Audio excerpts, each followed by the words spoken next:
Halo guys, welcome back again to my channel bersama saya Hansan di sini, dan seperti biasanya setiap harinya saya akan buatkan video seputar cryptocurrency. So bagi kalian yang tertarik seputar cryptocurrency, boleh aja langsung bantu saya like dan juga subscribe. Jangan lupa juga untuk hidupkan lonceng notifikasinya supaya kalian gak ketinggalan update terbaru seputar cryptocurrency. Oke, pada hari ini kembali kita akan bahas seputaran Bitcoin, dan seperti biasa kita bakalan mulai dari market cap terlebih dahulu. Per hari ini secara global market cap crypto berada di angka 1,12 triliun dolar atau turun sekitar 2,49%. Nah, Bitcoin sendiri di angka 23.400-an, Ethereum 1.851, BNB 306, XRP 0,37, Cardano 0,53, Solana 40, dan Dogecoin ada di urutan ke-10 dengan harga 0,08 dolar. So, per hari ini kita melihat market rata-rata dalam keadaan merah, penurunannya ranging antara 2,sekian% hingga kurang lebih 6%. So, itu adalah outlook sementara dari beberapa top coin yang ada. Sekarang kita masuk dulu ke beberapa berita dan data terbaru hari ini. Nah, yang pertama disebutkan di sini former JP Morgan Barclays executives on why crypto jobs attractive even in bear market. Jadi lagi-lagi ada seorang petinggi atau mantan petinggi JP Morgan dan juga Barclays yang sekarang juga udah nyemplung ke dunia cryptocurrency. Dan ada beberapa statement dari dia yang menurut saya cukup menarik dan saya pengen bahas gitu guys. Nah, kita mulai dulu dari yang awal. Dia mengatakan making the move from traditional finance to crypto was a natural progression to me. Jadi ini juga berlaku bagi banyak sekali orang sekarang yang udah mulai start untuk berubah haluan dari yang traditional finance mulai menuju ke dunia cryptocurrency. Dan statement berikutnya ini yang menurut saya lebih penting guys. Dia mengatakan, I believe in the long-term opportunity of crypto. The asset class is growing and is only in its early days. So I'm focused on the long-term opportunity versus the short-term market condition. Jadi dia mengatakan bahwa aset kelas kripto ini masih terus berkembang guys. Dan kita masih berada di tahap yang sangat awal. Oke, maka dari itu berbahagialah kalian, dan sering saya sampaikan, kalian harusnya berbahagia sudah bisa berinvestasi di dunia cryptocurrency mulai dari sekarang. Karena kalian ini sama dengan orang-orang yang berinvestasi di perusahaan-perusahaan internet, perusahaan-perusahaan mobile phone ketika dia baru diluncurkan, ketika orang-orang belum mengenal dan masih skeptis gitu tentang teknologi tersebut dan belum mainstream. Tapi justru pada saat itulah saat-saat terbaik untuk start investasi. Kalau ketika sudah mainstream, ya harga stoknya atau harga sahamnya mungkin udah terlanjur luar biasa tinggi. Sama halnya juga dengan kripto. Ketika nanti kripto sudah mainstream dipakai di mana-mana, ya mungkin harganya sudah tidak lagi berada di 20-an ribu, guys. Bisa jadi udah ratusan ribu atau bahkan jutaan dolar per satu Bitcoinnya. Jadi kalian harus mempunyai time frame yang panjang gitu, guys. Orientasinya harus long term, seperti yang disampaikan si Schaffer di sini. I'm focused on the long-term opportunity versus the short-term market conditions. Regardless guys, apapun yang terjadi 1-2 hari ini tidak akan mengubah fakta gitu, bahwa menurut saya pribadi dalam beberapa tahun atau 1-2 dekade ke depan, harusnya Bitcoin tidak lagi berada di 20-an ribu. Tapi sudah jauh melampaui angka 20-an ribu, dan sebagai seorang investor jangka panjang, harusnya itu saja yang cukup saya ketahui gitu guys. Bahwa saya yakin dalam berapa tahun atau 1-2 dekade ke depan, Bitcoin bakalan terus berprogres secara adoption, dan juga harganya akan mengikuti. Jadi kenapa saya harus khawatir kalau saya beli 20.000, beli 18.000, beli 14.000 atau 11.000, kalau saya tahu misalnya di 1 dekade ke depan, Bitcoin akan berada di misalnya 200.000, 1 juta dolar, atau 500.000 dolar. Itu yang selalu pengen saya sampaikan gitu guys. Orientasi kalian sebagai seorang investor itu harus long term. Kecuali kalian mengatakan, tapi kan saya trader kok. Kalau trader lain cerita gitu ya. Tapi kalau kalian katakan, saya seorang investor cryptocurrency kok. Nah, kalau kalian investor, itu otomatis ya time frame-nya harus panjang. Nggak bisa beli hari ini kaya minggu depan. Itu namanya trader gitu guys. Jadi harus dibedakan. Oke? Dan ini juga adalah statement yang menarik berikutnya. It's important to remember that across the course of history, many people have been initially skeptical about technological developments before they were adopted in the mainstream, like with computers and cell phones. This is the natural course of technological advancements. Jadi ini yang saya sampaikan tadi guys. Bahwa setiap kali ada gebrakan dan teknologi baru yang dimunculkan, seperti pada saat komputer baru temukan, dan juga mobile phone atau handphone baru ditemukan, ya orang-orang masih kayak skeptis gitu. Kenapa saya harus pakai komputer? Ngapain jualan melalui komputer? Mending saya pakai sistem tradisional aja, jualan face to face. Kan lebih nyaman gitu kan? Barangnya saya kasih, uangnya saya terima secara fisik. Tapi lihat sekarang, perkembangannya seperti apa? Hampir semuanya sudah menuju ke online. Berikutnya handphone. Dulunya orang merasa ngapain saya pakai handphone, kan sudah ada telepon genggam gitu kan udah ada fax. Nggak perlulah cell phones gitu kan. Tapi pada akhirnya apa yang terjadi? Seiring perkembangan zaman kita melihat semua sekarang udah pakai handphone, udah mainstream gitu. Jadi ini adalah natural course katanya. Atau sifat natural lah dari sebuah teknologi yang baru diluncurkan. Pasti orang-orang bakal skeptis dulu di awal. Sama seperti kripto sekarang, orang masih bingung gitu. Kenapa saya harus invest di Bitcoin? Ngapain gitu? Masih skeptis gitu. Pakai uang aja fiat gitu. Ngapain harus di kripto? Apa tujuannya? Nah, justru pada saat itulah sebenarnya saat-saat terbaik kita untuk masuk gitu.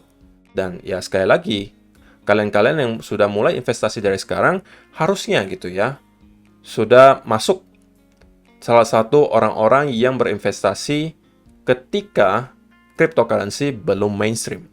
Ketika sudah mainstream, harusnya kalian udah tinggal panen doang, harusnya gitu ya. Jadi ya, itu aja sih yang menurut saya statement-statement yang sangat penting gitu, yang disampaikan penting tapi sederhana gitu, dan sering dilupakan guys.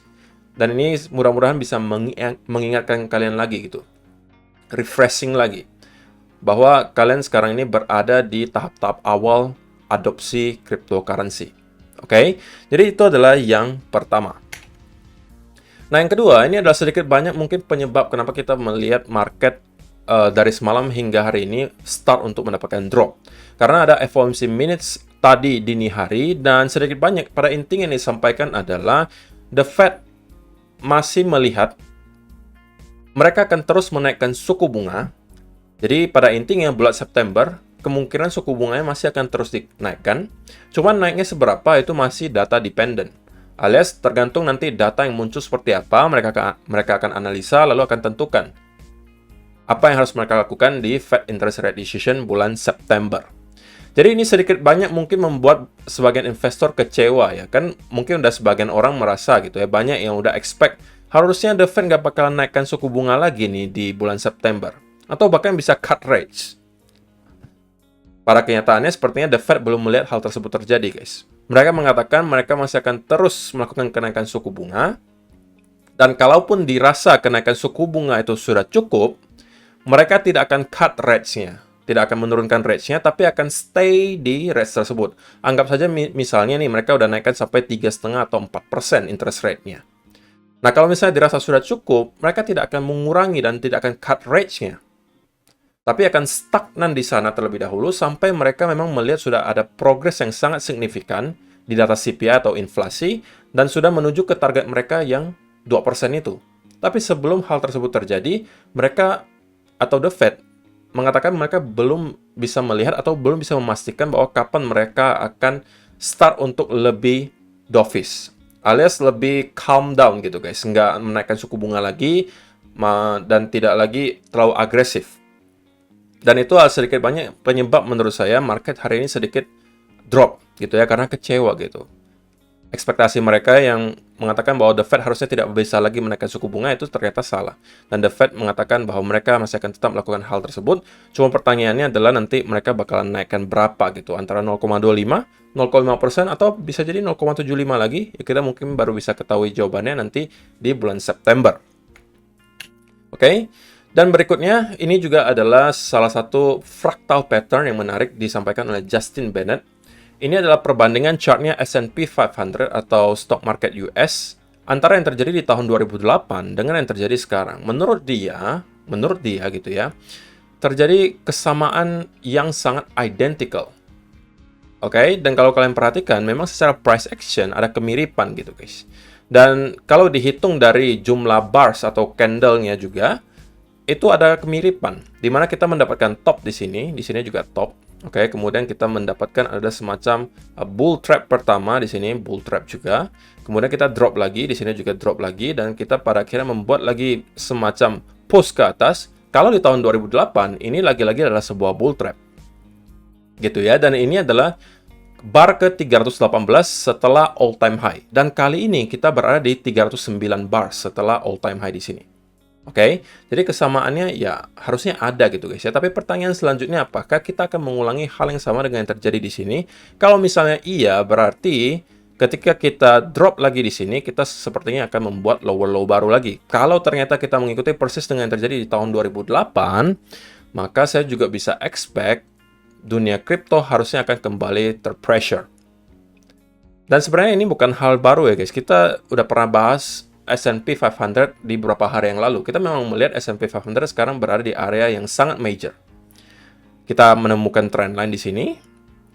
Sekaligus juga memang ada area horizontal resistance yang sangat kuat di sini.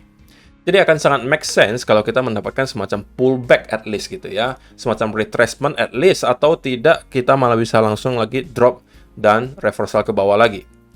Oke. Nah, yang mana yang bakalan terjadi? Ya mungkin kita baru bisa cek lagi dan identifikasi ketika kita udah melihat price actionnya dalam beberapa minggu ke depan seperti apa. Apakah bentuknya korektif banget atau bentuknya impulsif? Kalau misalnya lebih impulsif ya cenderung berarti kita kemungkinan bakalan drop sangat jauh, bahkan bisa menembus lagi ke lower low baru. Tapi kalau cenderung korektif pergerakannya, maka kita bisa lihat lagi dan kita bisa expect bahwa akan ada pelanjutan kenaikan dari sana.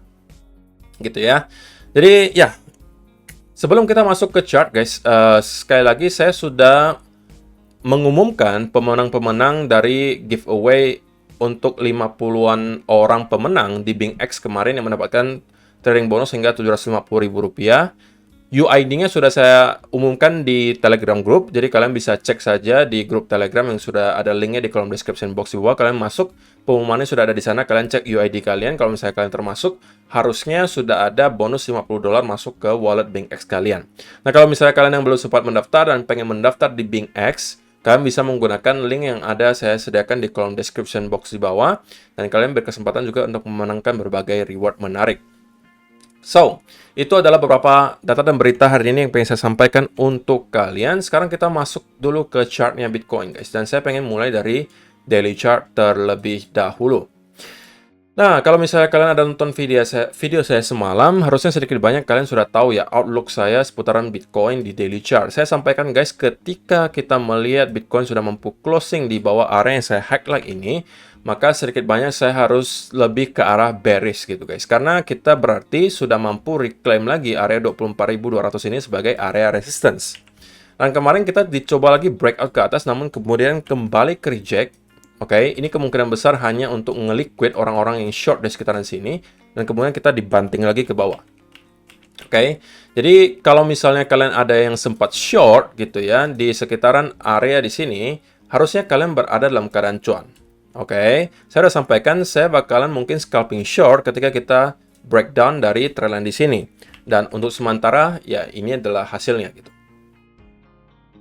Nah, jadi itu adalah salah satu account trading saya gitu ya. Dan saya sempat short di sekitaran area di sini. Dan mungkin ya sedikit banyak saya harus sudah start taking profit sebagian gitu ya, karena kita sudah menuju area yang sebelumnya menjadi area support di sekitar 23.400-an ini, tapi saya belum take profit semuanya, saya baru take profit sebagian, dan sisanya saya udah menaruh stop lossnya ke arah entry, karena memang niatan awalnya itu hanya untuk scalping aja, seperti yang saya sampaikan di video kemarin. Nah, untuk chart yang di sini kita bisa lihat di 4-hour chart ya. Nah, area berikutnya yang sangat major, kalau misalnya di sekitaran 23.400 ini tidak mampu bertahan, adalah sekitaran area 22.800 sampai 22.700-an. Karena di sini akan ada area major trendline di sini, oke. Kemudian di sini juga akan ada area horizontal support. Nah, ini kalau catatannya kalian melihat pergerakan yang di sini sebagai sebuah ascending channel, gitu ya. Tapi kalau misalnya kalian melihat pergerakan di sini sebagai sebuah rising wedge, seperti yang kita bisa lihat di sini. Oke. Nah, kalau misalnya kalian anggap ini sebagai rising wedge, ya harusnya kalian sedikit banyak juga udah bisa mengatakan kita udah breakdown sebenarnya guys dari rising wedge di sini. Oke. Dan kalau misalnya kita melakukan retest ke sini dan kemudian kita drop dan membentuk semacam trendline dan drop juga dari trend tersebut, maka ini bisa jadi pertanda bahwa kemungkinan kita sudah akan menuju lagi ke area major support berikutnya yang berada di sekitar 22.700-an. Oke. Kita harus lihat guys. Kita harus lihat ketika retest dan breakdown lagi nanti di sini, apakah bentuknya di sini sangat impulsif atau cenderung korektif. Kalau cenderung korektif, maka saya bisa expect akan ada semacam bounce dari sini. Oke. Tapi kalau di sini pun tidak mampu menahan, maka itu bukan berita baik guys. Oke, kalau ini juga tidak mampu menahan harga Bitcoin, maka nextnya kemungkinan kita sudah akan berada di sekitar 21.800. Dan ini kalau tidak mampu menahan, itu udah langsung berada di 19.000 sisanya. Jadi hanya ada tinggal 2 lagi. Oke, di sini dan di sini.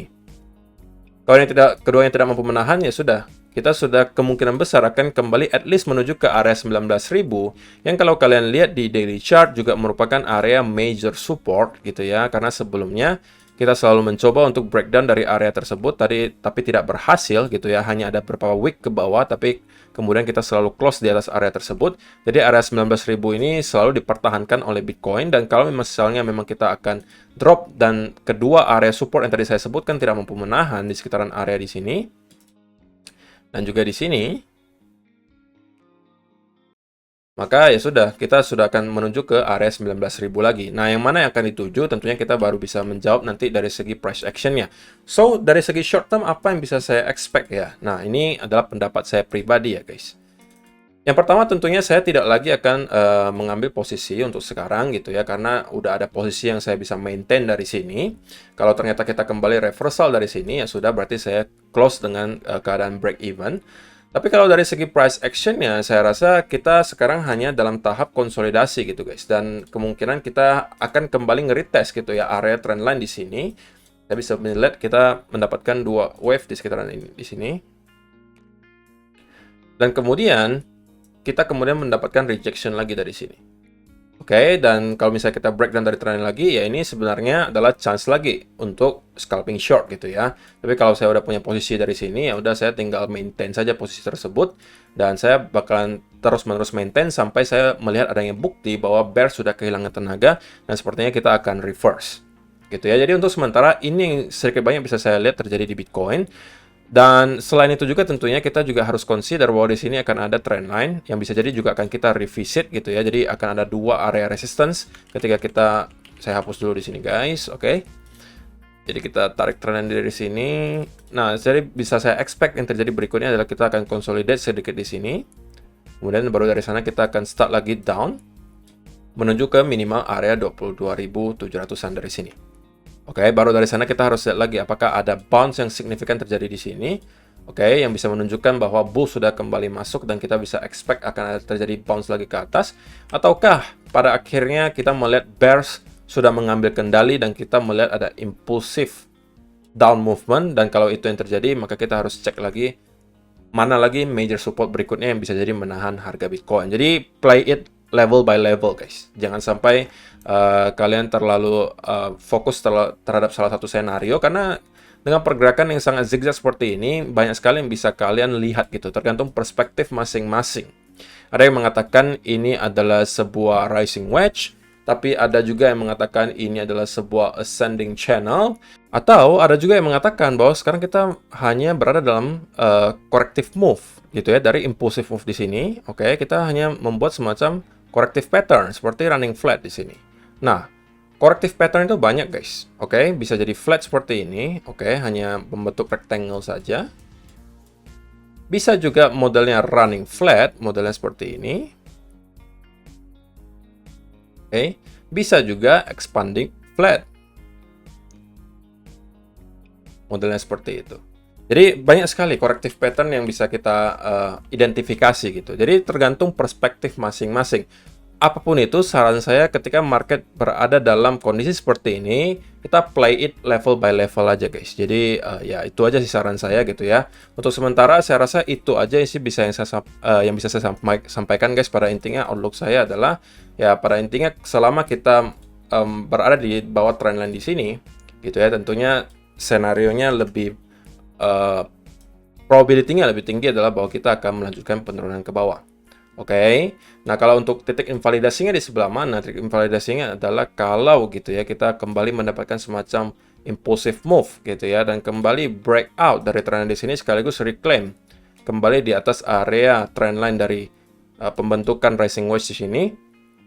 Maka ini bisa jadi rising wedge-nya tidak lagi valid dan kita hanya membuat sebuah fake out, dan dari sini kita baru akan kembali membuat lagi push berikutnya ke atas. Jadi itu adalah titik invalidasinya. Sebelum hal tersebut terjadi, tentunya kita hanya akan ranging terlebih dahulu di sini seperti yang saya sampaikan tadi. Ini yang bisa saya lihat sekarang. Baru kemudian kita mungkin akan drop lagi menuju ke next area major supportnya. So, terima kasih yang sudah menonton sampai selesai. Semoga bermanfaat video hari ini guys, dan kita akan bertemu lagi di video yang berikutnya. Bye-bye.